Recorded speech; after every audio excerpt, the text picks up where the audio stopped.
Top quality और consistent performance के लिए सिर्फ सिल्वर पंप नाम याद रखना।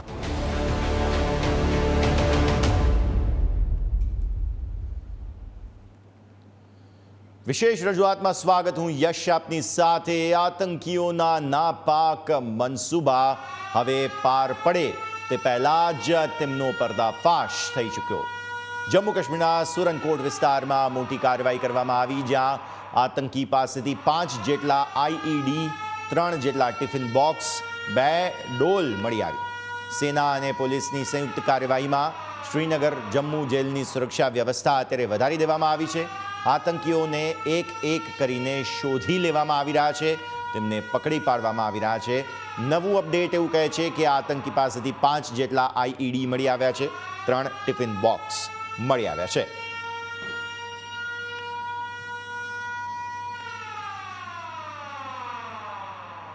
એક તરફ ભારત પાકિસ્તાન પ્રેરિત આતંકવાદીઓને પકડી રહ્યું છે, બીજી તરફ પહેલગામ હુમલાને લઈને વધુ એક આકરું પગલું ભારતે ઉઠાવ્યું છે. પાકિસ્તાન પર વધુ એક વોટર સ્ટ્રાઇક કરવામાં આવી છે.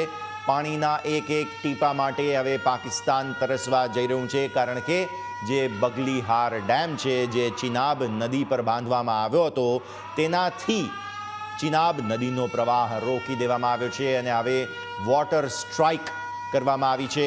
અખનૂરમાં ચિનાબ નદીમાં પાણીનો પ્રવાહ સંપૂર્ણપણે બંધ છે અને ભારતે લીધેલા આ પગલાંને કારણે વહેતી નદીમાં રીતસર અત્યારે પથ્થરો દેખાઈ રહ્યા છે.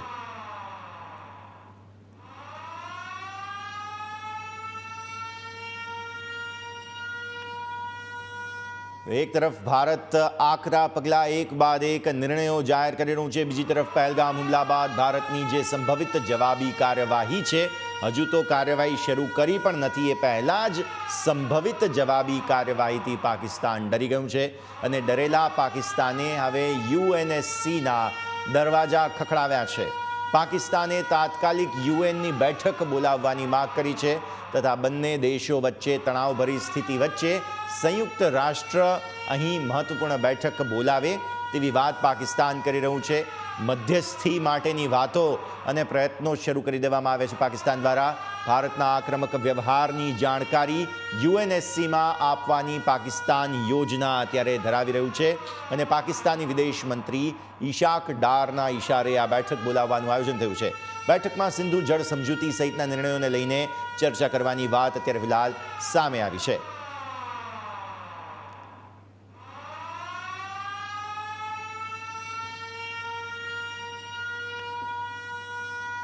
તો આ વિશે વધુ વાતચીત કરીએ. આપણી સાથે અત્યારે ફિલહાલ ચર્ચા માટે ખાસ જોડાઈ રહ્યા છે કર્નલ રાહુલ શર્મા, જેઓ રક્ષા બાબતોના નિષ્ણાંત છે, અને આપણી સાથે કેપ્ટન જયદેવ જોશી પણ જોડાઈ રહ્યા છે. આપ બંનેનું સ્વાગત. અને સૌથી પહેલાં તો ખાસ હવે એ જ પરિસ્થિતિ समझवानी.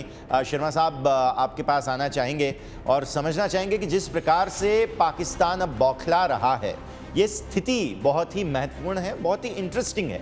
अब यूएन में आज नहीं तो कल पाकिस्तान एक बार जाने ही वाले थे, तो सबसे पहले तो यही हमें समझना चाहिए कि यूएन में जाने की ये जो कोशिश, एक बैठक बुलाने की कोशिश जो पाकिस्तान ने की है, उसे हमें कैसे देखना चाहिए?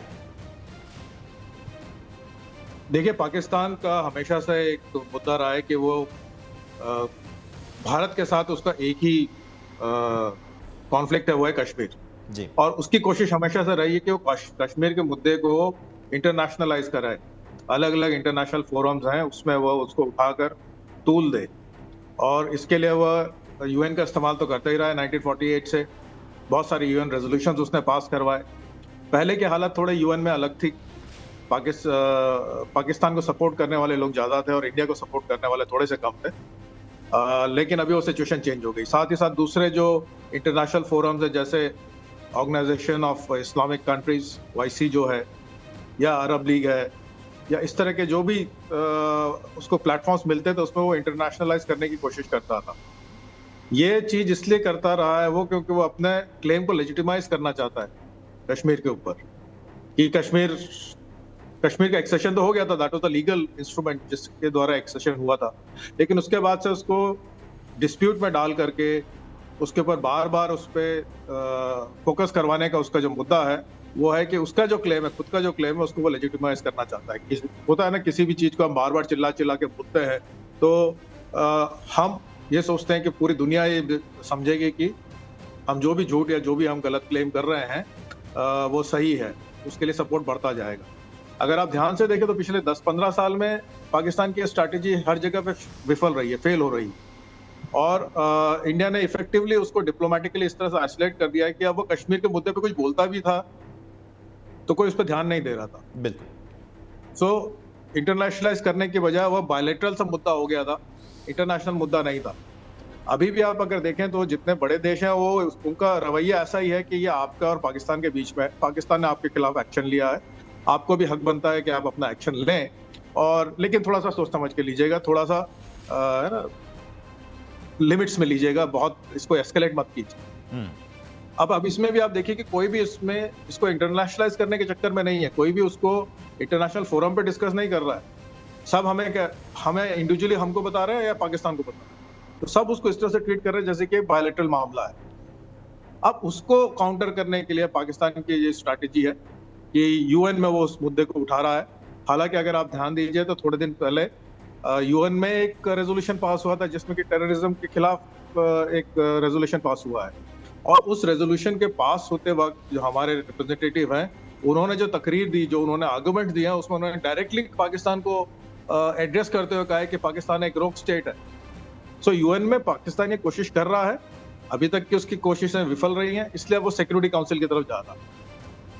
अब અત્યારે ફિલહાલ આ જે પગલું લેવામાં આવ્યું છે, કેપ્ટન જયદેવ તમારી પાસે આવીએ, યુએનમાં ગુહાર લગાવશે પાકિસ્તાન તે આપણે જાણતા હતા, એટલે ભારતે પણ પહેલેથી જ તૈયારીઓ કરીને રાખી હશે। કદાચ જો બેઠક બોલાવવામાં પણ આવે છે તો યુનાઇટેડ નેશન્સમાં શું રજૂઆત કરવી, કઈ રીતે પોતાનો મુદ્દો મૂકવો, અને પહેલગામનો આ આટલો મોટો હુમલો જે હતો અને વારંવાર આતંકવાદનો મુદ્દો યુનાઇટેડ નેશન્સમાં ભારત ઉઠાવતું જ આવ્યું છે, એટલે આપણો કેસ તો કદાચ પહેલેથી જ સ્ટ્રોંગ છે, અને આપણે કદાચ યુએનમાં જે આપણા મિત્ર દેશો છે જે પહેલાં જ ભારતને સમર્થન જાહેર કરી ચૂક્યા છે, એટલે યુએનમાં આપણો કેસ રજૂ કરવો અને આપણી દલીલો રજૂ કરવી તે ભારત માટે હવે બહુ કપરું નહીં હોય અત્યારની સ્થિતિ પ્રમાણે।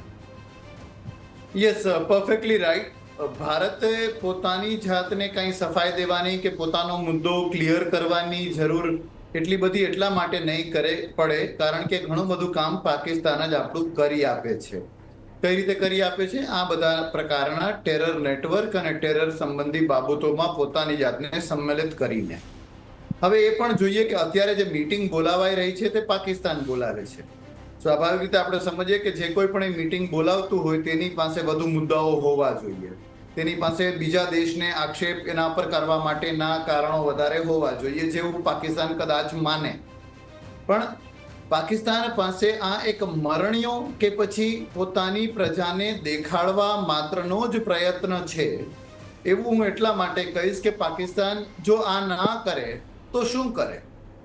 પાકિસ્તાનના લશ્કરના વડા ક્યારેક ક્યારેક પોતે પોતાની જાતના જાણે દર્શન આપતા હોય એમ કોઈ મિલિટરી બેઝ કે કોઈ જગ્યાએ કંઈ ફાયરિંગની પ્રેક્ટિસ કરતા હોય ત્યાં દર્શન આપી દે છે, પણ કેટલું ઇફેક્ટિવલી લીડ કરશે કે કરતા રહ્યા છે મિલિટરી જનરલ્સ પાકિસ્તાનના is A question mark, one.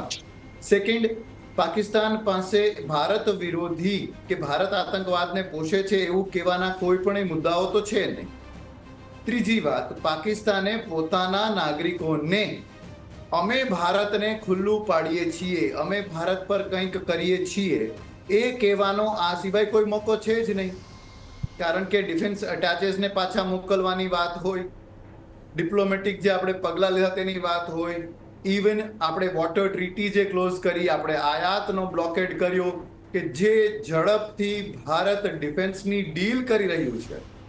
પહેલા આપણે રફાલ મરીન નેવી માટે લીધા, પછી આપણે અમેરિકાની સાથે રહીને પેન્ટાગોનની અંદર કામ કરતી DSCA સાથે રહીને આપણે નેવીની સર્વેલન્સના ઇક્વિપમેન્ટ લેવાની વાત કરી, અને અંતમાં હમણાં જ ગઈકાલે આપણે જે સાંભળ્યું એ કે રશિયા પાસેથી આપણે હવે મિસાઇલો લેવાના છીએ, અને આ મિસાઇલો આપણે ઇમરજન્સી બેઝ રીતે, એટલે કે જેમાં બીજી કોઈ ડિફેન્સ પ્રોક્યોરમેન્ટની જે પ્રણાલી જે લાંબો સમય લગાડે એનાથી બાયપાસ થઈ શકાય। તો આ પ્રકારના કામ ભારત કરે છે, આવું પણ પાકિસ્તાન કંઈ કરી શકે એમ નથી।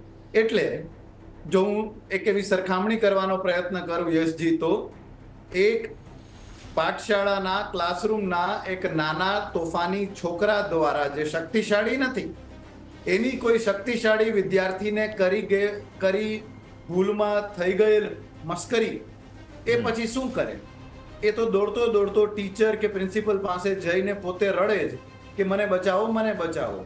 પણ એની પાસે પૂરતા કારણો નહીં હોય, અને જેટલું Pakistan United nation security council અથવા યુનાઇટેડ નેશન પાસે જશે એ ઉલટાનું આપણને તખ્તો તૈયાર કરીને આપશે, જ્યાંથી આપણે પાકિસ્તાનના ટેરર સાથે કેવી રીતે હાથ ખરડાયેલા છે તે બતાવી શકશું.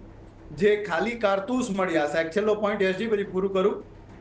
આ જે ખાલી કારતૂસ કે જે કંઈ ખાલી રાઉન્ડ્સ જે ફાયર થયા ત્યાં પહેલગામના એ મેડોઝના એ મેદાનમાં, બેસરન ઘાટીમાં, એના આધારે પણ એ રાઉન્ડ્સ ક્યાંના હતા, હથિયારો ક્યાંના હતા, ક્યાંના મેન્યુફેક્ચર્ડ હતા. ડેફિનેટલી એ ભારતીય સૈન્યના, ભારતના કે ભારતની કોઈ ફોર્સીસના કે ભારતમાંથી ઉદ્ભવેલ નથી હોવાના. એ બહારના ક્યાંય પણ એ હોય, એ ડાયરેક્ટલી પાકિસ્તાનનો સીધા તાર કનેક્ટ કરે છે. આ તો આ એક સીધો માત્ર એક દાખલો થયો. આમાં કેટલાય દાખલાઓ આપણે આપી શકશું. એટલે પાકિસ્તાનને મીટિંગ બોલાવવા દો, આપણા માટે મંચ તૈયાર કરાવવા દો. ભારત જેટલું ડિપ્લોમેટિકલી કરેક્ટ છે, જેટલું ડિફેન્સ રીતે કરેક્ટ છે, એટલું જ ડોક્યુમેंटेशन પણ भारत मजबूत છે, એ આપણે ત્યાં દેખાડી દઈશું. बिल्कुल. शर्मा साहब, दो फ्रंट पर अभी हमारी लड़ाई चल रही है. एक है हमारा इंटरनल जो पीओके की ओर से जो टेररिज्म हो रहा है बार बार, पीओके के रास्ते से, मुझे ऐसा बोलना चाहिए कि पीओके के रास्ते से जो आते हैं आतंकी और हमारे यहाँ पे रुक जाते, जैसे आज की हमारी हेडलाइन में भी हमने दिखाया कि जिस प्रकार से एक और आतंकी का बेस जो है वो पकड़ा गया और उसके पास से 5 आईईडी जो है वो मिल चुके हैं. ये हमारा इंटरनल फ्रंट जो है उसे और मजबूत हमें बनाना पड़ेगा. और दूसरा फ्रंट जो है वो डायरेक्टली पाकिस्तान के साथ है. बॉर्डर पर सीज़ फायर का भंग बार बार होता रहता है, ये तो हम जानते हैं. लेकिन अब यहाँ पर जब पाकिस्तान एंटिसिपेट कर रहा है कि कुछ बड़ा कर देगा हिंदुस्तान, इन दोनों फ्रंट को समझाइए.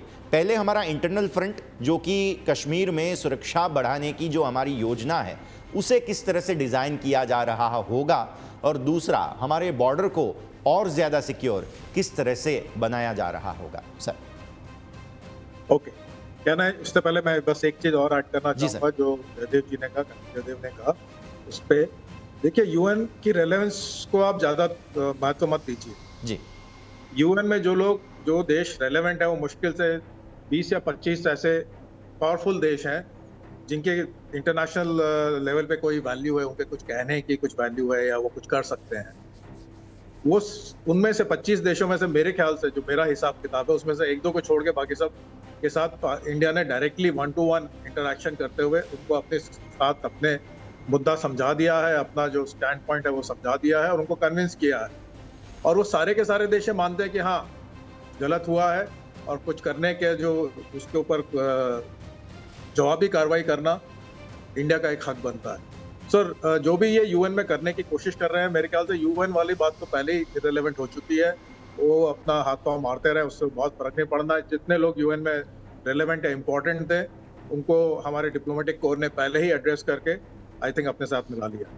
अब आपने जो सवाल पूछा है वो है डिफेंस के बारे में जी. कि एंटी टेररिस्ट ऑपरेशन या काउंटर टेररिज्म ऑपरेशंस प्लस साथ में काउंटर इन्फिल्ट्रेशन ऑपरेशंस अभी किस तरह से होंगे, और क्लासिकल जो हमारे डिफेंसिव या ऑफेंसिव ऑपरेशन है उसकी क्या तैयारी है.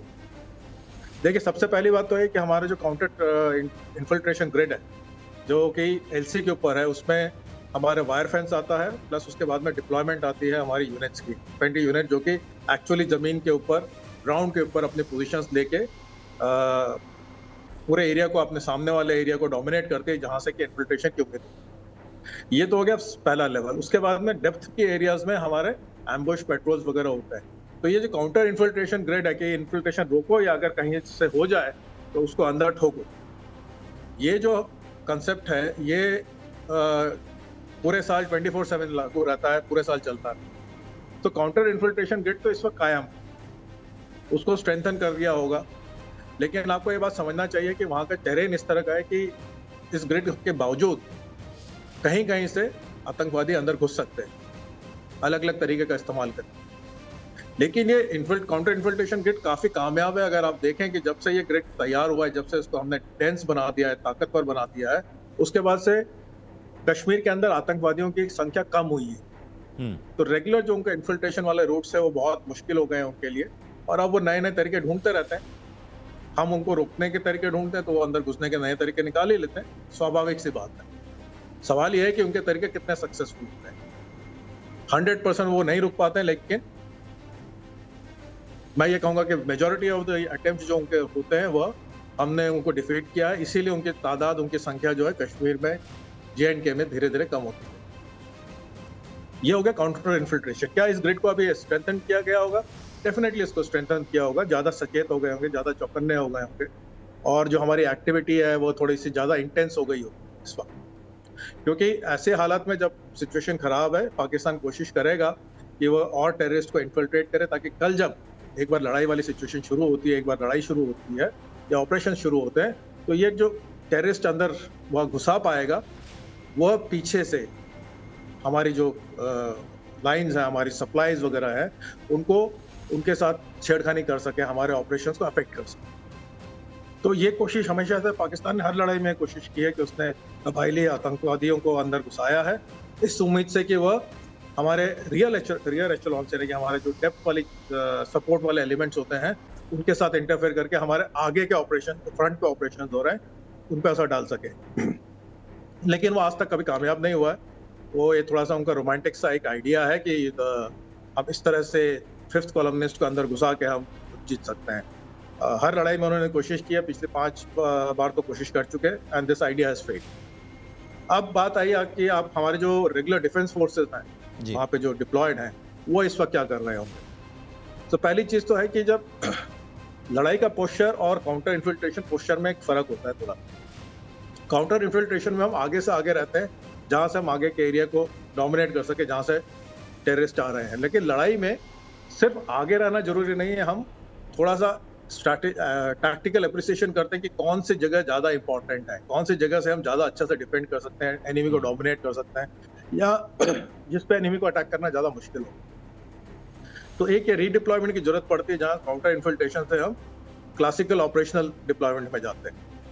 अभी लेकिन वो काउंटर इन्फिल्ट्रेशन को, ग्रिड को डिस्टर्ब किए बगैर करने की कोशिश हो रही है इस वक्त, जैसा मेरा मानना है। और उसके लिए जो हमारे डेप्थ में जितने भी यूनिट्स हैं, जितने फोर्सेस हैं, वो अब फॉरवर्ड पोस्चर पे जाके डिप्लॉय होना शुरू हो गए होंगे। सो अब क्या हो रहा है कि आपको एक काउंटर इन्फिल्ट्रेशन फोर्स लगी हुई मिलेगी, प्लस साथ ही में डेप्थ में भी अब आर्मी ने डिप्लॉय कर लिया होगा। और हमारे बाकी जो एसेट्स हैं, स्पेशली इलेक्ट्रॉनिक वॉरफेयर वाले एसेट्स, वो भी आगे आ गए होंगे। इलेक्ट्रॉनिक वॉरफेयर में इंटरसेप्शन वाले हैं, कम्युनिकेशन इंटरसेप्शन के लिए है, कम्युनिकेशन जैमिंग के लिए होते हैं, रडार्स वगैरह है। ये जितने भी एलिमेंट्स हैं, सपोर्ट एलिमेंट्स और हाईटेक एलिमेंट, जो कि रेगुलर टाइम पे बॉर्डर के ऊपर डिप्लॉय नहीं होते, अब वो बॉर्डर की तरफ नजदीक पहुंच गए होंगे। लेकिन एक बात मैं फिर बताता हूं कि एक होता है जनरल मोबिलाइजेशन, जिसमें कि आर्मी के जितनी भी यूनिट्स है उनको मिलता है कि जल्दी से जल्दी अपने डिप्लॉयमेंट या अपने ऑपरेशन वाले एरिया में पहुंच गए। तो उसमें पूरे देश में जहां जहां आर्मी यूनिट्स हो, मूव करना शुरू। इस तरह का मूवमेंट इतना बड़ा होता है कि छुपता नहीं है, सबको दिखाई देता है। अभी तक इसके कोई भी आसार, इसके कोई भी साइंस नहीं मिले, यानी कि हमारी तरफ से जनरल मोबिलाइजेशन नहीं। दूसरी बात या जो समझने वाली बात यह है कि इस टाइम पे जब इस तरह से हम लड़ाई की कार्रवाई की तैयारी कर रहे हैं, जो भी कर रहे हैं, उसमें हम जितना कम इसको डिस्कस करें उतना अच्छा होता है। हम नहीं चाहते कि दुश्मन को कोई भी इंडिकेशन मिले कि क्या हो रहा है क्या नहीं। इसीलिए आपने देखा होगा कि पाकिस्तान के जो चैनल्स वगैरह हैं, या उनके जो इवन सोशल मीडिया चैनल्स हैं, उससे पाकिस्तान की आर्मी की हरकत के बारे में बातें हो रही हैं, उनको दिखाया जा रहा है। वो इसलिए भी दिखा रहे हैं ताकि उनके सिविलियंस को थोड़ा कॉन्फिडेंस मिले कि नहीं, हमारी आर्मी मजबूत है और कुछ कर रही है, इंडिया से जो अटैक आने वाला है उसके लिए तैयारी कर रही है, तैयार है। हमारे यहाँ जबकि ऐसा किया गया है कि हम इन सब बातों के ऊपर हमने रिक्वेस्ट किया है चैनल्स से कि वो इन सब बातों को डिस्कस ना करें, उनके बारे में विजुअल्स ना दिखाएं। इसलिए थोड़ा सा अगर लोगों को ये लगता है कि हम लोग कुछ कर रहे हैं कि नहीं कर रहे, मैं आश्वस्त करना चाहता हूँ कि बहुत कुछ हो रहा होगा इस वक्त, बहुत कुछ हो रहा है। और आर्मी, जो हमारे आर्मी का जो स्ट्रक्चर है, जो सिस्टम्स हैं, वो सारे एक्टिवेट हो चुके होंगे इस वक्त, और उस पर तीव्रता के साथ, बहुत मुस्तैदी के साथ कार्रवाई हो रही है। बिल्कुल, बहुत अच्छे से आपने समझाया सर. કેપ્ટન જયદેવ, તમારા પાસે હવે એ સમજવા માગું છું કે સામાન્ય લોજિક, કેમ કે લોકો જે છે તે વોરફેરની ટેક્ટિક્સ, રણનીતિ એ વધારે સરળ રીતે સમજી શકે તેના માટે થઈને આ સવાલ હું પૂછી રહ્યો છું કે સામાન્ય રીતે કોઈ વ્યક્તિને ઝઘડો થવાનો હોય અન્ય વ્યક્તિ સાથે, તો એ એડવાન્સમાં વોર્નિંગ ના આપે કે જો ભાઈ હું તને થપ્પડ મારવાનો છું, તું તૈયાર રહેજે. અત્યારની સ્થિતિ એવી છે કે જેમાં ભારતમાં એક પછી એક સિનિયર લેવલના જે આપણા આર્મીના જવાનો છે, સેનાના જવાનો છે, તેમની સાથે મીટિંગ પણ જો ચાલે છે તો તે સમાચારો પણ પબ્લિક પ્લેટફોર્મ પર ખૂબ જ મોટી ચર્ચામાં જોવા મળે છે કે આવા પ્રકારની મીટિંગ થઈ, આવા પ્રકારની તૈયારી થઈ. એટલે એક તરફ ભારત પાસેથી આવા પ્રકારના પબ્લિક પ્લેટફોર્મ પર સમાચારો, અને બીજી તરફ જેમ શર્મા સાહેબ હમણાં કહી રહ્યા હતા કે પાકિસ્તાન પોતાની તૈયારીઓની વાતો કરે છે. એટલે સામાન્ય લોજિક તો એવું જ કહે છે કે ભાઈ જો કોઈએ હુમલો કરવો હોય તો એ કહીને હુમલો ના કરે, અથવા તો એમની અલગ અલગ સ્ટ્રેટેજી હોય, વોટ એવર.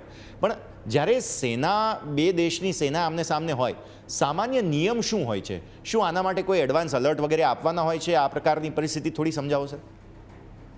જી, બહુ સરસ રીતે આપે પૂછ્યું છે. અને બંને દેશો વચ્ચેનો જો આપણે તફાવત સમજીએ અત્યારે, એ પાકિસ્તાન જે બણગા ફૂકે છે, એ પાકિસ્તાન જે ચિલ્લાવીને સરસ મજાના અલગ અલગ એંગલથી હાઈ ડેફિનેશન કેમેરા સાથે mister Munir, I'll say that only, એમની તસવીરો જે રજૂ કરી રહ્યું છે એ, અને ભારત કે જેના મીટિંગના વિઝ્યુઅલ્સ આવે છે, લિમિટેડ આવે છે, કંટ્રોલ્ડ આવે છે, ઘણી બધી ગાઈડલાઇન્સ પણ આવે છે કે એને કેવી રીતે કેમ પ્રદર્શિત કરવા, પ્રોગ્રામ્સ કેમ ચલાવવા, ન્યૂઝમાં શું કવરેજ કરવું, એ બધું.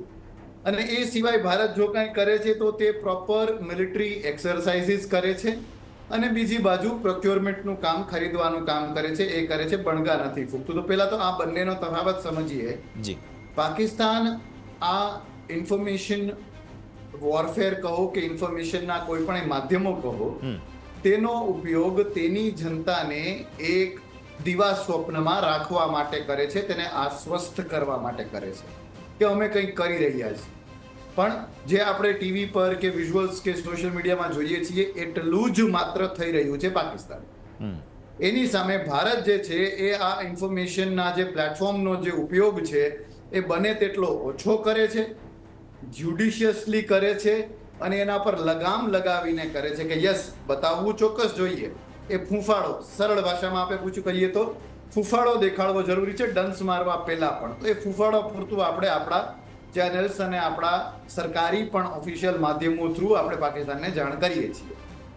પછી જે આપણે પૂછ્યું એ કે કેવી વાતાવરણ હોય છે, કે શું હોય છે, વોર્નિંગ અપાવી ન અપાવી. તો જનરલી જ્યારે ફૂલ સ્કેલ વોર થવાની હોય કે જેને ક્લાસિકલી આપણે એક્ટ ઓફ વોર તરીકે જાહેર કરી શકીએ, ત્યારે થોડી વાત કહેવાતી હોય છે કે આવું આવું થયું છે અને હવે અમે આવું રિટાલિએટ કરી રહ્યા છીએ. પણ એ પ્યોર ક્લાસિકલ વોર થાય ત્યારે નંબર 1. નંબર 2, એની પહેલા જેને આપણે એમ કહીએ ધ એસ્કેલેશન લેડર, એટલે એ લડાઈની એ ચરમ ક્લાઇમેક્સ વાળી સ્થિતિ ઉપર પહોંચવા પહેલાના કેટલાય પગથિયાઓ છે એ ચડી ચૂકાણા હોય, તંગદિલી એટલી તીવ્રતા પર હોય ત્યારે તો, અને એ બધાના ટેલ સાઇન્સથી સામાન્ય નાગરિક પણ એસેસમેન્ટ કરી શકે એવી સ્થિતિ હોય છે કે હવે કંઈક મોટું અને ખરાખરીનો જંગ થવાનો છે એવું થઈ ગયું હોય ત્યારે. આ બીજી વાત. ત્રીજી વાત, આ જાહેરાત કરવી કે અમે કંઈ મોટું કરવાના છીએ સ્પેસિફિકલી, કે પછી વોરમાં જવું, એનો વોર્નિંગ ઓર્ડર જેવું વોર્નિંગ મેસેજ આપવો, તેના વચ્ચે અને એકચ્યુઅલ એક્શન વચ્ચે જૂના સમયમાં કદાચ અડધા એક દિવસ કે અમુક કલાકોનો સમય રહેતો. અત્યારના બદલાયેલા ડિજિટલ અને સાયબર વોરફેર અને આટલા તેજ તર્રાર યુદ્ધ સાધનો સાથે કદાચ હવે એ તફાવત, એ જે ટાઈમ ગેપ જે હશે એ વધીને અમુક મિનિટોમાં હશે, કે કદાચ એવું પણ બને કે આપણે કરી લઈએ અને પછી કહીએ. એટલે એવું બને કે આખો દેશ કોઈ એક સમયે જાગે અને સીધું સાંભળે કે આપણે આટલી મિનિટથી આ ઓપરેશન કરીને આ જગ્યા ઉપર આટલું ટેરરિસ્ટને પહોંચતા પાકિસ્તાનનું નિકંદન કાઢીને આવી ગયા છીએ. એટલે બાય ધ રૂલ, અને આ છેલ્લા મુદ્દાથી એ વાતને વધુ સરળતાથી કહી શકાય કે બાય ધ રૂલ આ પ્રકારનું વોર્નિંગ આપવું એનો કોઈ નિયમ નથી, પણ એ એટલા માટે અપાતું હોય છે કે જે જનરલ પ્રોટોકોલ છે. એક બીજું, જો એમાં કોઈ સિવિલિયન્સ ઇન્વોલ્વ થવાના હોય તો એના માટે થોડું હ્યુમેનિટેરિયન લેવલે કહેવાતું હોય છે, પણ એની પણ જરૂર નથી ભારતને, કારણ કે ભારતે ક્યારેય પણ આવી રીતે જ્યાં સામાન્ય નાગરિકોના બહુ જીવ જોખમાય તેવી જગ્યાએ એટેક કરેલા નથી. એટલે બસ આ બે વાતો યશજી, કે ઇન્ફોર્મેશન પ્લેટફોર્મ્સનો ઉપયોગનો તફાવત બંને દેશો વચ્ચે, અને શું વોર્નિંગ ઓર્ડર આપવો જરૂરી છે ને એ કર્યા પછી કેવી રીતે કામ થતું હોય છે, એ બંને વાતો આપણે સમજી. બહુ સરસ રીતે તમે સમજાવ્યું. મેં એટલા માટે જ આ સવાલ પૂછ્યો હતો કારણ કે લોકોને સવાલ જરૂર થતો હોય, કેમ કે જે સમયે शर्मा साहब जिस वक्त ये अटैक किया गया सिविलियंस पर और उसके बाद जो आक्रोश पूरे देश में है, लोगों को यही था कि बस अभी के अभी आप टूट पड़िए पाकिस्तान पर. लेकिन जिस प्रकार की चेन ऑफ इवेंट्स हुई है सो फार भारत की ओर से, उसमें अलर्ट स्टैंड बाय टाइप का सिचुएशन जो है वो न्यूट्रल से आप स्टैंड बाय हुए हैं, इस प्रकार का सिचुएशन ज़्यादा देखा गया है. तो जैसे कैप्टन जयदेव ने बताया कि वॉर के सिचुएशन के समय कोई रूल्स नहीं होते वार्निंग देने के, लेकिन उसके बावजूद भी भारत ने काफ़ी ज़्यादा वक्त जो है वो ऐसे दिया है पाकिस्तान को कि जिससे उनको ये जो दिखाना था उनकी प्रजा को, आवाम जिसे वो कहते हैं, उनकी आर्मी को ये प्रोजेक्ट करने का मौका ज़रूर मिला कि देखिए हम कितने स्ट्रॉन्ग हैं. सर देखिए, पहली चीज़ ये है कि बिल्कुल सही बात है कि हमें कोई किसी को वार्निंग नहीं देते. इनफैक्ट लड़ाई लड़ने से पहले कोई वार्निंग किसी को नहीं देता है. सरप्राइज मेंटेन करना ज़्यादा जरूरी है. लेकिन कुछ टेलटेल साइंस अपने आप आ जाते हैं. जब बड़ी फोर्सेस मूव करते हैं, आपके टैंक्स हैं रियर एरिया से आगे आते हैं. अब आपके कुछ फोर्सेस हैदराबाद से मूव करेंगे, कुछ भोपाल से मूव करेंगे, ट्रेन्स में मूव करते हैं. और पराक्रम जब हुआ था, शायद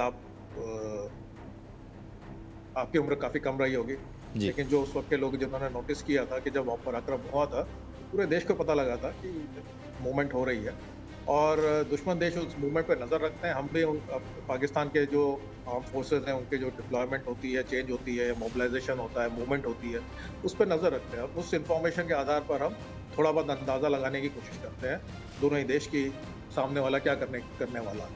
तो वो जो है हमारी तरफ से इंडिकेशन मिनिमम.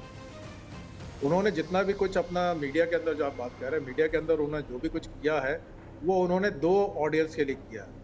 एक उन्होंने अपने खुद के लिए, खुद के ऑडियंस को समझाने के लिए, और दूसरा हमको धमकाने के लिए. लेकिन अगर आप हमको देखें तो उनका पूरा मीडिया के अंदर जो भी उनके स्टेटमेंट्स हैं काफ़ी पैनिक वाले हैं, चाहे वो आम शहरियों के हों, चाहे उनके पॉलिटिशियंस के हों, या उनके जनरल से या ISPR के. तो उन सभी में उन्होंने ये धमकी वाला जो एटीट्यूड रखा है, धमकाने का हमको, कि हम ये कर देंगे, हम वो कर देंगे. आप देख लीजिए किसी भी लड़ाई में जो इस तरह से बात करता है वो थोड़ा सा घबराया होता है, वही ऐसी बात करता है. आपने एक सवाल पूछा था कि भाई नॉर्मल हम सिविल में अगर हमारी लड़ाई होती किसी के साथ तो क्या होता है. बिल्कुल वैसे ही, जैसे सिविल में जब जो कमज़ोर आदमी होता है वो सबसे ज़्यादा बोलता है, वो बड़ी बड़ी डींगे मारता है, मैं ये कर दूंगा, वो कर दूंगा, तू जानता नहीं मुझे, वगैरह वगैरह. तो उसी तरह की बात पाकिस्तान के से जो इन्फॉर्मेशन आ रही है उसमें दिख रहा है, चाहे उनके टीवी एंकर्स हों, चाहे पॉलिटिशियंस हों, या आम पाकिस्तानी भी है, तो वो इस तरह की बात कर रहा है. लेकिन उससे ये दिखता है कि वो काफ़ी घबराए हुए हैं, कि घबराहट जाहिर होती है. बिल्कुल. और दूसरा, वो ये सब कर रहा है इंटरनेशनल ऑडियंस के लिए. जैसे उन्होंने रात को अब एक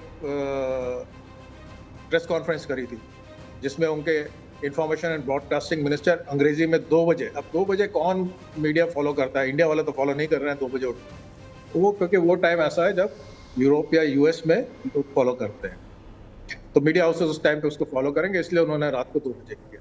सो उनका जो है ये 2 जगह पर होता है. हमारा अगर आप देखें, हमारा जितना भी इन्वॉल्वमेंट या हमारा जो भी मैसेजिंग हो रही है, आप कोई मीटिंग से बात कर रहे हैं. मैं भी जब तक आपके इस पर आया हूँ, कई बार आप लोगों ने मेरे से पूछा कि मीटिंग का मकसद क्या है, ये क्या दिखाता है, वगैरह वगैरह. जो मीटिंग आप देख रहे हैं वो सिर्फ आपको दिखाने के लिए. बिल्कुल. आपको लगता है जो असल काम की मीटिंग होगी वो प्राइम मिनिस्टर और एयर चीफ सबके सामने करेंगे और सबको बता के करेंगे कि आज हम मिल रहे हैं. ये जो है, ये मीटिंग जो आप तक पहुंच रही हैं, ये वो मीटिंग्स हैं जो कि देश को कन्वे करना चाहते हैं कि आप फिक्र मत कीजिए, हम सारी चीज़ों के ऊपर बहुत तसल्ली के साथ सोच विचार कर रहे हैं. Deep analysis and thinking is going on, so we are at it. ये मैसेजिंग हमारे लिए, हमारी प्रजा के लिए, हमारी आवाम के लिए। देखिए, जो काम की जितने भी मीटिंग्स हैं, जो भी ऑपरेशनल हो रही होंगी, वो तो सारी इस वक्त सर्विस हेडक्वार्टर्स में, NSA हेडक्वार्टर्स में, इन सब जगह पे हो रही हो। और उन मीटिंग्स में अगर किसी को इन्वॉल्व होना भी होगा, वो मीटिंग जिसमें प्राइम मिनिस्टर जाएंगे, वो मीटिंग आपको इंडिकेशन देगी। जिसमें लोग प्राइम मिनिस्टर के पास आ रहे हैं, वो नहीं। क्योंकि जब इस तरह का डिसीजन और कुछ होना है तो ज्यादा लोग होंगे, बिल्कुल, जिनके इनपुट्स होंगे।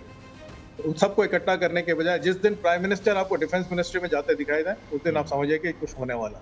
लेकिन वो भी आपको पता नहीं लगेगा अगर हमारे लोग जितने प्रोफेशनल हैं। तो जो मीटिंग्स जिसमें बड़ी बातें हो रही हैं, जिसमें डिसीजन लिए जाएंगे, उस मीटिंग के बारे में आपको कोई बता के नहीं करेगा, ना आपको पता और लगना भी नहीं चाहिए। अगर वो सब पता आपको लग गया, हमारे जर्नलिस्ट को पता लग गया, तो जो ट्रेन इंफॉर्मेशन गैदरर्स हैं, स्पाइस हैं, वो तो बहुत सारी चीजें जान सकते हैं। तो मेहरबानी करके आप इस बात को समझिए। हाँ, आश्वस्त करने के लिए लोगों को, या जनता को आश्वस्त करने के लिए कुछ मीटिंग्स की जाती है, उसके बारे में आपको भी बोलना चाहिए ताकि जनता आश्वस्त रहे। लेकिन जो काम की मीटिंग है, जिसमें असल चीजें हो रही होंगी, वो पर्दे के पीछे चल रहा है, काफी दिनों से चल रहा है। जब से ये अटैक हुआ उसके बाद से चल रहा है, और मुझे पूरा यकीन है कि वो कहीं ना कहीं निष्कर्ष पर पहुंच रहा है, कहीं ना कहीं वो डिसीजन की तरफ मूव कर रहा है। एक बार आपके प्रोग्राम पे मैंने कहा था कि डिसीजन डिले या डिसीजन नहीं लेना भी एक डिसीजन हो सकता है। बिल्कुल। तो अटैक करना, तो ये तो हम सभी चाहते हैं। आपने जैसे कहा कि जिस दिन वो अटैक हुआ उसके बाद से सब कह रहे थे भाई घुस जाओ सीधे, ठोक डालो। लेकिन वो बात ठीक है, वो पैशन या इमोशन में आप लोग या सिविलियंस बात करते हैं, पॉलिटिशियंस बात करते हैं, ठीक है। लेकिन जो प्रोफेशनल है वो लड़ाई को सीरियसली लेता है। वो उसको इमोशंस में ही बह के नहीं लेता है। इमोशन हमारे भी होते हैं, लेकिन हम उसको कंट्रोल करते हैं। उस इमोशन को हम चैनलाइज करते हैं एक्शन की तरफ। और ऐसा एक्शन जो कि न सिर्फ दुश्मन को अच्छा जवाब दे, बल्कि देश की अस्मिता को बनाए, देश का ऑनर बढ़ाए। हम उस तरह के कोई कार्रवाई नहीं करना चाहते जिससे देश की बेइज्जती। अभी आप जिस तरह की चीज़ें आप देख रहे हैं, पाकिस्तान आर्मी जो कर रही है, जिस तरह के स्टेटमेंट दे रही है, क्या उस तरह के गैर जिम्मेदार स्टेटमेंट आपने इंडियन आर्म फोर्सेस में से किसी के भी सुने हैं? हमारी चीफ ने तो स्टेटमेंट भी नहीं दिया है अभी। बगैर स्टेटमेंट के वो पाकिस्तान आधा आधा कौमा में जा रहा है। बिल्कुल। तो there is a difference, there is a big difference between how we deal with Pakistan and how Pakistan deals with us. We must keep that difference in mind. और हमें वो डिफरेंस बना के रखना चाहिए। आम जनता जिस तरह की बातें कर रही है, कुछ टीवी एंकर्स या चैनल्स पे जो अजीब अजीब से बातें कर रहे हैं, वो उनकी टीआरपी वाली जो भी मजबूरी है, वहां तक ठीक है, मुझे समझ में आता है। लेकिन वो भी ना हो तो बहुत अच्छी बात है। कॉन्फिडेंस तब दिखता है देश का जब हम तहजीब के साथ, तसल्ली के साथ, ठहराव के साथ, मजबूती के साथ कॉन्फिडेंटली अपनी बात कहते हैं, तब वो कॉन्फिडेंस नजर आता है। वरना हम भी वो पाकिस्तानियों की तरह क्या कहना चाहिए, ड्रामा करते हैं या चिल्लाना सब कर रहे हैं। That is not good for us. That is, I do not agree with that. नहीं, इसीलिए मैंने ये सवाल आपको पूछा था सर, क्योंकि ये जो डिफ्रेंशिएट करने की बात है वो समझना जरूरी है। और दूसरा, लोगों को इमोशंस के साथ साथ ये जो आपने प्रोफेशनल वाली बात बोली, क्योंकि जब लड़ाई होती है, वॉर होती है, तो वो एक मकसद के साथ होती है, कोई एक रीज़न के साथ होती है। तो रीज़न हमें मिल चुका है, मकसद क्या है ये आने वाला वक्त बताएगा। कैप्टन जयदेव, तुम्हारा पास है, आगे। जी सर। मकसद बिल्कुल क्लियर है। बिल्कुल। मकसद पहला यह है कि पाकिस्तान को इसकी सजा देना, और दूसरा उसके आगे से फ्यूचर में इस तरह के करने की जो भी कैपेबिलिटी है जी, उसको कमजोर करना, उसको बर्बाद करना। और साथ ही साथ इस सोच को कि ये ऐसा कर सकते हैं, वो डिटरेंस जो हमने कायम किया था बालाकोट की स्ट्राइक के बाद, उस डिटरेंस को वापस से कायम करना, ताकि कभी इस तरह के ना सोचे कि हम ये कर सकते हैं and we can get away with. ये मकसद है। अब देखिए, रशिया और यूएसए, रशिया नहीं, सॉरी, सोवियत रूस और यूएसए जब कोल्ड वॉर के दौरान दोनों इतनी बड़ी ताकतें थी, बहुत बड़ी ताकतें थी, लेकिन कभी वो डायरेक्ट कन्फ्रंटेशन में क्यों नहीं गए? बिल्कुल, क्योंकि एक डिटरेंस था। उनको पता था कि ये सामने वाला मजबूत है और ये एक्शन ले सकता है। पिछले 15 साल में या पिछले 10 साल में जो हमारा चेंज आया है, वो ये है कि हमने ये कन्वे किया कि हम एक्शन ले सकते हैं और लेंगे। बिल्कुल। उससे पहले तक सिर्फ ये था कि हम एक्शन ले सकते हैं, हमारे पास काबिलियत है। लेकिन पाकिस्तान के बाद भी काबिलियत है, इसलिए हम कुछ नहीं कर सकते। बिल्कुल। तो 10 साल में हमने ये एस्टैब्लिश किया है कि न सिर्फ काबिलियत हम उसको इस्तेमाल कर सकते हैं, हमने अपना पॉलिटिकल विल दिखाया है कि हम उसको यूज करने के लिए तैयार हैं। प्रोफेशनल कैपेबिलिटी और विल तो हमेशा से था। आप देख लीजिए किस लड़ाई में आपको आपके आर्म फोर्सेस ने इस देश की इज्जत खराब की है, बेइज्जती कराई है, किसी में नहीं कराई। मुश्किल से मुश्किल जब यहाँ तक की बात हो रही थी कि नहीं हम हिंदी चीनी भाई भाई हैं, पॉलिटिशियंस ने हमको गलत बहुत मुश्किल सिचुएशंस में डाला है। हमारे जीते हुए एरियाज को उन्होंने वापस कर दिया ट्रीटीज। ऐसी ऐसी जगह जहाँ से कि पीर पंजाल पे ऐसी ऐसी जगह जहाँ से कि इन्फिल्ट्रेशन आज होता है वो हमने कैप्चर कर ली थी, वहां से कभी फिर इन्फिल्ट्रेशन नहीं होना था। लेकिन पहले के जो भी पॉलिटिकल डिस्पेंसेशन है उन्होंने हमारे साथ गद्दारी की है, आर्म फोर्सेस के साथ गद्दारी की है। लेकिन फिर भी आर्म फोर्सेस ने हमेशा दिखाया है कि हम देश के लिए ना सिर्फ खड़े हैं बल्कि हम प्रोफेशनल हैं, हम अच्छे हैं, अपने काम को जानते हैं, अंजाम देते हैं और रिजल्ट्स पे काम बात करते हैं। तो ये जो बात है इसके लिए ये अचीव करने में बहुत मेहनत लगती है, ये प्रोफेशनल कॉम्पिटेंसी लाने में बहुत मेहनत लगती है। बिल्कुल बिल्कुल। आमतौर पे आदमी पूछते हैं कि भाई जब लड़ाई नहीं हो रहा तो आर्म फोर्सेस क्या कर रहे हैं, वो ये कर रहे होते हैं, उस कॉम्पिटेंसी को क्रिएट कर रहे होते हैं ताकि कल जब जरूरत पड़े तब किया जा सके। तुरंत कार्रवाई करना या डिले करना या क्या करना वो एक स्ट्रैटेजी का हिस्सा हो सकता है, लेकिन काबिलियत में कोई कमी नहीं है। बिल्कुल ठीक है, डिले डेलिब्रेट हो सकता है, सोच समझ के हो सकता है, एक स्ट्रैटेजी के एक नीति के तहत हो सकता है, लेकिन काबिलियत में कोई कमी नहीं है। वो जब जरूरत पड़े, जैसे भी जरूरत पड़े, आर्म फोर्सेस तैयार है। कुछ लिमिटेशंस हो सकती हैं, बिल्कुल लिमिटेशंस हो सकती हैं, लेकिन कॉम्पिटेंसी में कोई कमी नहीं हो। नहीं, डेफिनेटली वो बात आपने बहुत अच्छे से रखी है। और मैं मकसद मतलब मेरा कहने का मतलब ये था कि इम्पैक्ट क्या होगा या टारगेट क्या होगा, किस हिसाब से कार्रवाई होगी, वो हमें आने वाले वक्त में पता चलेगा। કેપ્ટન જયદેવ, તમારા પાસે એ મુદ્દાને જ સમજવું છે ખાસ કે જે રીતે કાર્યવાહી કરીશું એ તો સમય બતાવવાનો છે, પણ એક પ્રોક્સી વોરનો જવાબ ભારત કઈ રીતે આપે છે એ હવે આપણે અહીંથી સમજવાનું, કેમ કે આટલા વર્ષોથી આપણે એક પ્રોક્સી વોરની સ્થિતિમાં છીએ અને ખાસ કરીને કાશ્મીરનો જે એક વિસ્તાર છે કે જ્યાં સૌથી વધારે રક્તરંજિત ભારતીય ભૂમિ બની હોય, એટલે આવી સ્થિતિમાં જેમ શર્મા સાહેબે કહ્યું કે કોમ્પિટન્સી પર સવાલ નથી પરંતુ કઈ રીતે કાર્યવાહી કરવી તે સવાલ છે। હવે આવા પ્રકારના વર્તન ધરાવતી, આવા પ્રકારની વૃત્તિ ધરાવતા પાકિસ્તાનની જે સેના છે, કારણ કે ત્યાં જે છે એ સેના જ સર્વે સર્વા છે, સરકાર પણ હોય તો એ તો માત્ર જે છે તે કહી શકાય કે કઠપૂતળી હોય છે, એટલે આવી સ્થિતિમાં એ પ્રકારના લોકોને, એ પ્રકારની વૃત્તિ ધરાવતા લોકોના દાંત ખાટા કરવાનું કામ હવે ભારતે કરવાનું છે। ચોક્કસપણે ભારત માટે આ કામ કપરું છે જ અને હંમેશા માટે ભારત માટે આ કામ કપરું રહ્યું છે, કારણ કે આપ જો કેટલીય એવી વિશિષ્ટતાઓ છે, કેટલી એવી પિક્યુલારિટીઝ છે જેનો સામનો આખા વિશ્વમાં ભારતે જ માત્ર કર્યો છે। આવું આપણે કહીએ ત્યારે આપણે એ વાતને પણ ધ્યાનમાં રાખીએ છીએ and we are also mindful about the fact કે એવું થાય કે વ્યક્તિને પોતાનું જ દુઃખ સૌથી વધારે લાગે વિશ્વમાં, પણ તેવું નથી।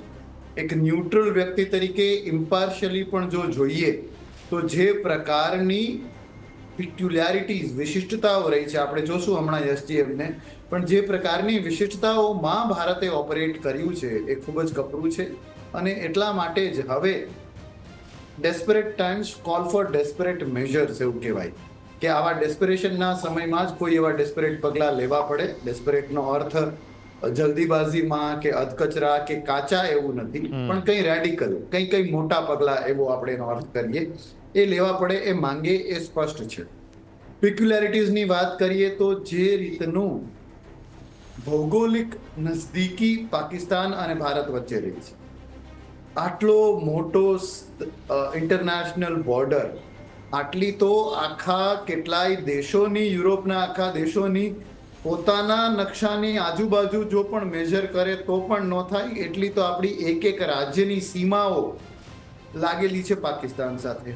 એ બધી જગ્યાએ ભૌગોલિક વિચિત્રતા અને વિશિષ્ટતાઓ અલગ છે, ક્યાંક ગરમ તપતા 50 ડિગ્રીથી ઉપર એવા રેગિસ્તાન, ક્યાંક ખુલ્લા સપાટ મેદાનો પંજાબના, જમ્મુ કાશ્મીરની અલગ જ આખી સ્થિતિ, બહુ શેલો અને માર્શી વોટર્સ વાળું કચ્છનો આપણો વિસ્તાર, તો આ બધાના ઇન્ફિલ્ટ્રેશન રૂટ્સ વધુ રહ્યા ને એના કારણે પ્રોક્સી વોરને આગળ ધપાવવામાં પાકિસ્તાન માટે સરળ બન્યું। બીજું, જે કેટલાક દશકાઓ માટે આ આપણું જ ભાઈ છે, બડા ભાઈ છોટા ભાઈ, જીત લો દિલ, અમન કી આશા, ક્રિકેટ ડિપ્લોમસી, સિનેમા, બોલિવૂડ એ જે આપણે કરતા રહ્યા અને એના કારણે આપણે ધાર્યા પરિણામો મળવાના બદલે ડખોડવાનું કામ જાજુ થયું.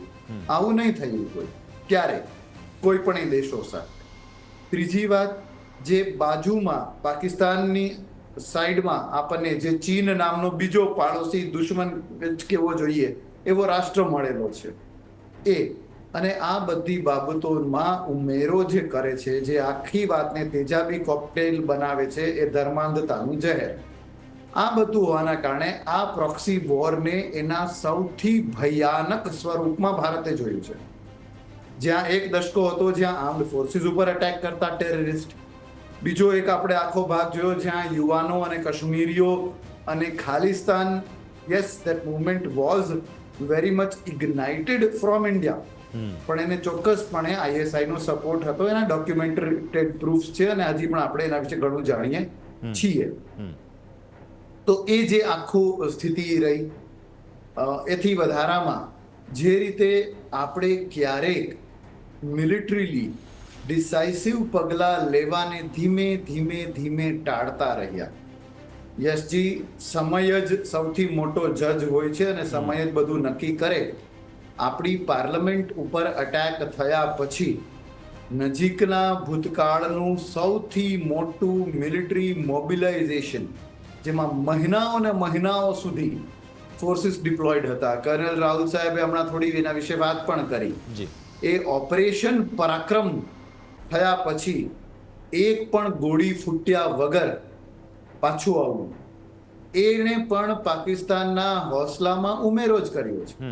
26/11 પછી આપણે શું કરવું જોઈતું હતું ને આપણે શું કર્યું, એણે આ આખી પ્રોક્સી વોરને જાણે લેજિટિમસી આપી હોય અને વન સાઇડેડ અટેક પાકિસ્તાન કરતું રહી શકશે એવું જે પરસેપ્શન બિલ્ડ કર્યું, એના કારણે યસ આના પોઝિટિવ્સ લઈએ તો એ થાય કે ભારતને દરેક પ્રકારની પ્રોક્સી અને ટેરરિઝમથી લડવાનો ફાયદો થયો છે. આપણી અલગ અલગ high altitude warfare school, CIJW, આવા બધી પ્રીમિયર ઇન્સ્ટિટ્યુશન્સમાં આપણે સારા ટ્રેનિંગ આપીએ છીએ. વિદેશના સૈન્ય પણ આપણી સાથે આવીને ટ્રેનિંગ લે છે. પણ અંતતોગતવા કુલ સરવાળો કરીએ, સરવૈયું કાઢવા બેસીએ તો શું ભારતે પોતાની ખોવાયેલી જમીન મેળવી? શું ભારતે તેના હતાહત થયેલા નાગરિકો કે સૈનિકોનો પૂરેપૂરો ન્યાયિક બદલો લઈ શક્યા? શું આપણે પ્રોગ્રેસિવલી, કન્ટિન્યુઅસલી આપણા ઇન્ડસ્ટ્રી અને બિઝનેસને કાશ્મીર જેવી જગ્યામાં પણ આગળ ધપાવી શક્યા? તો આ બધી પિક્યુલારિટીઝ અને વિચિત્રતાઓ વચ્ચે અત્યારે જે and may be I will sum up with that, જે આપણે કહીએ છીએ અત્યારે આપણી સ્ક્રીન ઉપર, યહી સમય હે અને સહી સમય હે. અને આપણે અગાઉ થોડીક ટાર્ગેટ્સની પણ વાત કરી એમ. તો ટાર્ગેટ આનો શું હોઈ શકે? ઝીણા મોટા ટાર્ગેટ લિસ્ટ તો ઘણા બધા હોઈ શકે કે એકાદું ટેરરિસ્ટ ઠેકાણું આ તે એમ, પણ ઓવરઓલ ભારતનો એમ, જેને અમે મકસદ કહીએ, જે આપણે પણ પૂછ્યું હતું એમ, એ મકસદ એ હોવો જોઈએ કે પાકિસ્તાનની ધરતી ઉપરથી ભારત વિરોધી આતંકવાદ પ્રસરાવવાની પાકિસ્તાનની શક્તિઓને સંપૂર્ણ રીતે ખતમ કરવી. સૈન્યમાં અમે એવું કહીએ કે ઈરાદા છોટા હોના चाहिए, ક્રિસ્પ અને ટેન્જિબલ.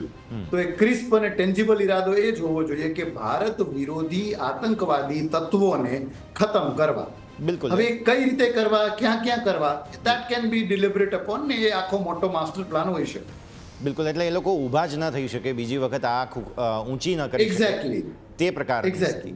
शर्मा साहब, जैसे कैप्टन जयदेव ने अभी बताया कि जिस प्रकार की स्थिति में अब पाकिस्तान को लाना है हमें, उसके लिए ये प्लानिंग और ये जो वक्त है वो हम प्लानिंग के लिए बिता रहे हैं, क्योंकि हमारा लक्ष्य ये है कि अगली बार पाकिस्तान तो क्या, कोई भी भारत के ऊपर आंख भी ऊंची ना कर सके. इस प्रकार की कार्रवाई इस बार करनी है ताकि अगली बार 50-100 साल तक ऐसे प्रकार की कोई स्थिति उद्भव ही ना हो सके. यही समय है, सही समय है. जैसे कैप्टन जयदेव और हमारे कार्यक्रम का नाम भी अभी यही है. पाकिस्तान कितना अकेला है आप देखिए. एकमात्र चीन जो है वो उसके समर्थन में, और चीन खुद अपने अमेरिका के साथ के टैरिफ वगैरह के चक्कर में बिजी है. ऐसे स्थिति में भारत के लिए इससे अच्छा मौका नहीं हो सकता है. सर, आपकी बात बिल्कुल सही है और मैं कैप्टन जयदेव से भी एग्री करता हूँ कि जैसे मैंने अपने उसमें बताया था कि जो पहला आउटकम जो हमें चाहिए जी। वो ये है कि पाकिस्तान की इस तरह की करने की काबिलियत खत्म हो जाए, पहली चीज। दूसरा आउटकम हमें चाहिए कि इस तरह करने की हिम्मत खत्म हो। काबिलियत वापस आ जाएगी लेकिन हिम्मत नहीं आनी चाहिए, ठीक है ना। ये दो चीजें हैं कि काबिलियत खत्म हो और हिम्मत खत्म हो। लेकिन आप एक बात हमेशा ध्यान रखिएगा, ये सारी चीजें, इनका जो रिजल्ट होता है, जो आउटकम है, उसकी एक लाइफ होती है। जैसे बालाकोट वाले की आपने देखा कि 2-4 साल चले, ये आप बड़ा करेंगे तो हो सकता है 1 जनरेशन चलेगी, 2 जनरेशन चलेगी। लेकिन पाकिस्तान ऐसी समस्या है जो हमेशा रहेगी। इस बात को हमें और हमारे लोगों को समझना चाहिए कि पाकिस्तान वो समस्या है जो हमेशा रहेगा। हमें उसको डील करने के तरीके ढूंढने पड़ेंगे। हर जनरेशन को नया तरीका हो सकता है ढूंढना पड़े, लेकिन पाकिस्तान हमेशा रहेगा, प्रॉब्लम रहेगा हमारे लिए। आप उसको तोड़ दीजिए तो छोटे फॉर्म में भी प्रॉब्लम है, क्योंकि जो सोच है, ये जो सोच है वहाँ जगह जगह पनपी हुई है। और ये सोच अभी नहीं आई है। मैंने आर्मी ज्वाइन की थी 92 में, उस टाइम से मैं फॉलो कर रहा हूँ पाकिस्तान के अंदर क्या होता है क्या। और उस टाइम पे भी हमको कैसेट्स मिलते थे जिनमें ये जिहादी भाषण होते थे। वहाँ पे हर फ्राइडे को नमाज के बाद ये जिहादी भाषण होते हैं। हर फ्राइडे को वहाँ उन्माद जगाया जाता है, तो ये वीकली डोज मिलता है उनको। तो आप ये सोच रहे हैं कि हम कुछ कार्रवाई करेंगे तो समस्या खत्म हो जाएगी? नहीं, ये कुछ समय के लिए कंटेन हो जाएगी। लेकिन आप जो भी सॉल्यूशन देंगे उसका एक, जैसे मेडिसिन होता है ना, कि मेडिसिन का एक डोजेज और टाइमिंग होता है। हर 8 घंटे में 1 गोली देनी, उसका एक लाइफ। कुछ गोलियां ऐसी थी जो ज्यादा पावरफुल होती थी, हम कहते हैं कि 12 घंटे, दिन में 2 बार खाना। कुछ होती है जो हम कहते हैं दिन में 1 बार खाना। उसी तरह से हम जो भी डोज आज पाकिस्तान को देंगे, उसके इफेक्ट का एक मियाद होगी, एक लाइफ होगा, उसके बाद वापस आपको करना पड़ेगा।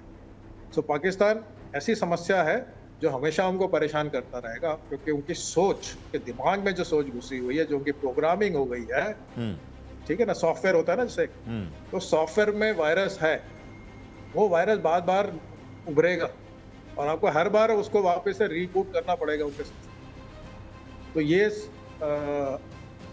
हमें ये बात समझनी चाहिए, हमारे जो नेता लोग हैं उनको ये बात समझनी चाहिए। आप अभी देखिए, ये कार्रवाई हुई है पहलगाम की, किसने बोला कि भाई ये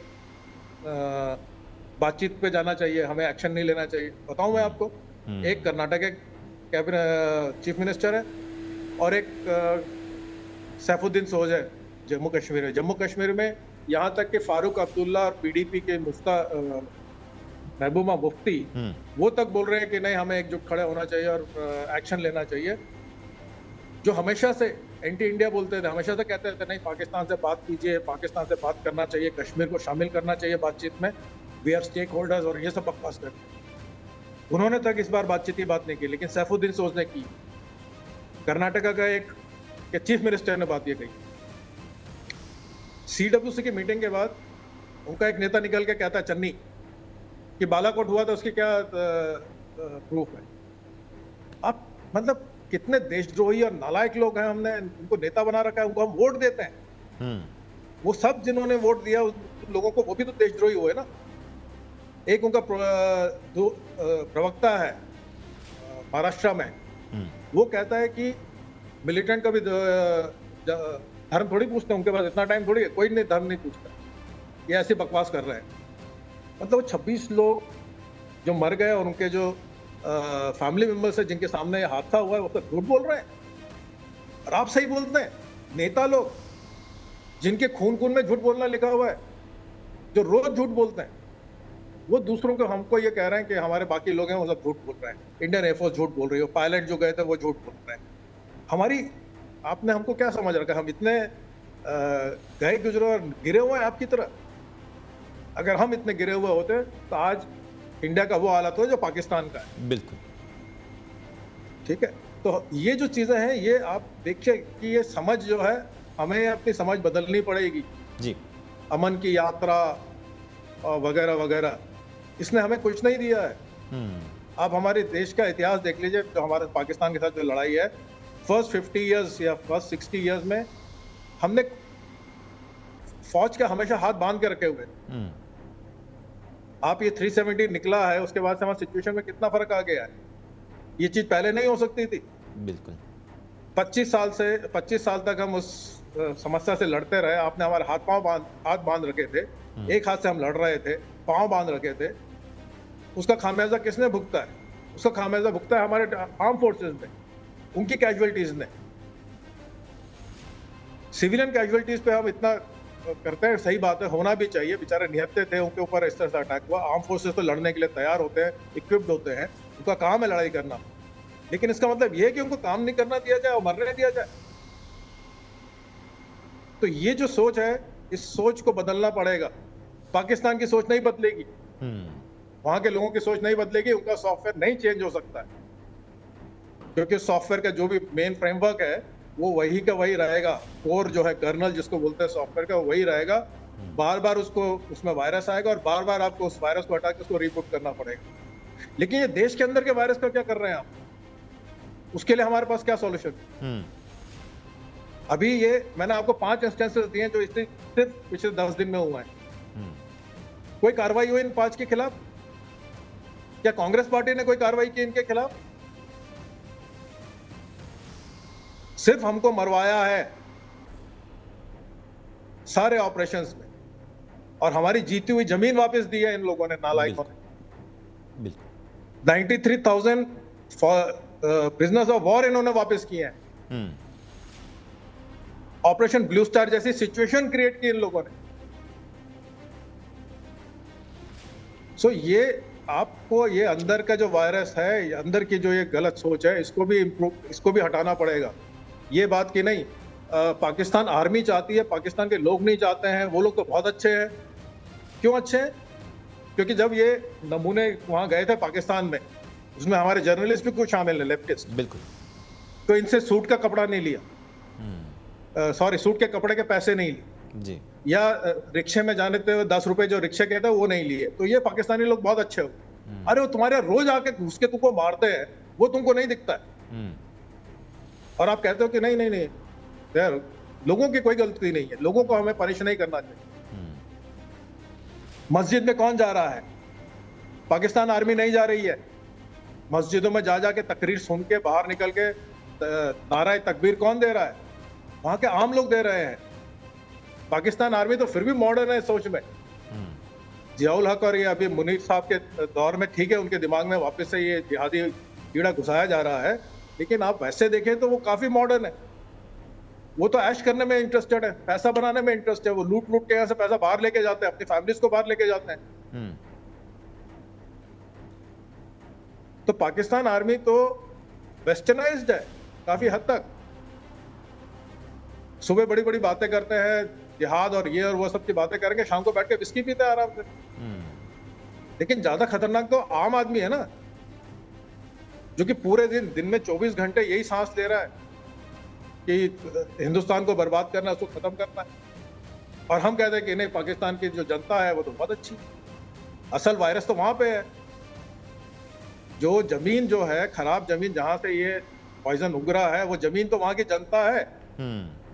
उसी में से निकलता है उनका पॉलिटिकल डिस्कोर्स, उसी में से निकलती है उनकी पॉलिटिकल जो इस्लाम और पॉलिटिकल इस्लाम से जुड़ी उनके जो भी हथकंडे हैं, वो वहीं से तो निकलते हैं। बिल्कुल।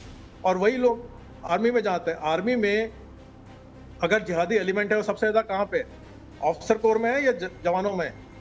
जवानों में, क्योंकि जवान कम पढ़े लिखे हैं, वो दे आर इजीली इन्फ्लुएंस। और वो कहाँ से आ रहे हैं? वो पाकिस्तान सोसाइटी से ही आ रहे हैं ना।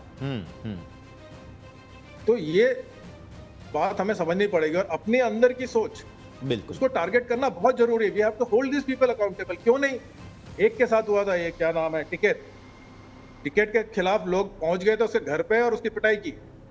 मैं उस पिटाई की सपोर्ट नहीं कर रहा हूं जी, ठीक है, लेकिन अपोज भी नहीं कर। जी, वहां पे गए, उसके साथ किया। वो कहता है कि नहीं, पानी बंद नहीं करना चाहिए, पाकिस्तान के किसानों का नुकसान हो जाएगा, हम किसान हैं। तो पाकिस्तान के किसान ने तो तुम्हारे बारे में कभी ऐसा नहीं सोचा, ना बोला। तुम ही अपने निकले हुए हो। तो इस तरह के लोगों को एड्रेस करना भी तो जरूरी है। बिल्कुल जी। और कोई तरीका तो हो, कोई तो तरीका हो जिसमें इनके खिलाफ एक्शन लिया जा सके। हम इतने मजबूर हैं, अपने देश के अंदर एक्शन नहीं ले पा रहे, बाहर की बात कर रहे हैं।